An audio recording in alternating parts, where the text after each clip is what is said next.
Have you ever looked at an equation like this? It's a quadratic for sure, but right now it's a bit of a mess, isn't it? Trying to solve this as is would be tricky. So what's the very first thing we need to do to sort this out? It's this. Boom! With just one simple move, the puzzle pieces snap into place. Now it's organized, it's clean, and most importantly, it's ready to be solved. This one little step unlocks everything. And that key, that secret trick, has a name: the standard form of a quadratic equation. Over the next few minutes, we're going to break down exactly what this is, why it's so important, and how you can get it right every single time. Think of this as the universal language for all quadratic equations. It's like a secret code. Once you know it, you can take any jumbled up equation and turn it into something that just makes sense. And here it is, in all its glory: ax squared plus bx plus c equals 0. Looks simple enough, right? X is just our variable, the thing we're trying to find. And a, b, and c? They're just numbers, what we call coefficients. They're what give every quadratic equation its own unique shape. Now, this whole formula is built on one single unbreakable rule. It's the one thing that has to be true for an equation to even count as a quadratic. Any ideas what that might be? And here it is. A cannot be 0. Simple as that. The number in front of the x squared term can be positive, it can be negative, it can be a fraction, anything you want, but it absolutely cannot be 0. So why is that so important? Well, just look what happens. If a was 0, that whole ax squared term would just vanish. It would completely disappear.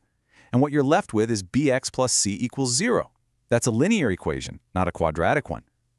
That x squared is the heart and soul of a quadratic equation. Without it, you're playing a totally different game. Okay, enough of the theory. It's time to get practical. We're going to take those messy equations from the beginning and use a really simple process to transform them. And it's just 3 easy steps. First, just see what you've got on both sides of the equal sign.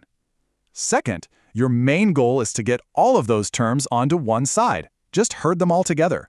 And finally, that leaves the other side empty, so you just set it to 0. That's it.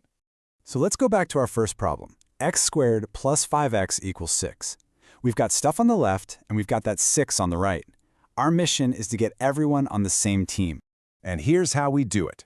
We take that positive 6 from the right, and we move it to the left. But here's the rule. Whenever a term crosses the equal sign, it has to flip its sign. So, positive 6 becomes negative 6. And just like that, we have our standard form.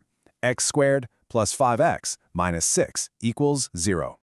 Let's do one more, just to make sure it sticks. This time we have 2x squared equals 7x minus 3. Okay, so now we have two terms on the right side that need to make the jump.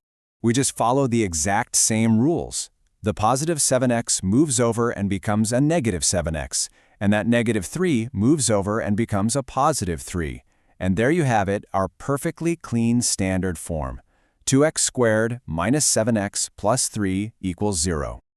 So now that we're masters at rearranging the equation, we get to the real payoff. It's time to identify our a, b, and c values.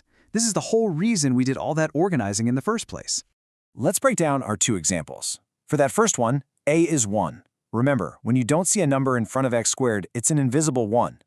b is 5, and c is negative 6, and you have got to remember to include that negative sign.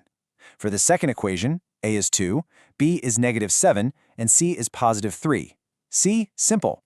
So we've done all this work to get it in the right format, but why? Why does it matter so much? Well, the answer is that standard form is the key that unlocks all the best ways to actually solve the equation. Once your equation looks like ax squared plus bx plus c equals 0, you suddenly have access to all these powerful tools, like factorization, completing the square, or the famous quadratic formula.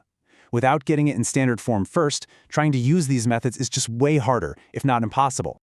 Okay, we've covered a fair bit, so let's just boil it all down. If you don't remember anything else, just remember these 3 golden rules.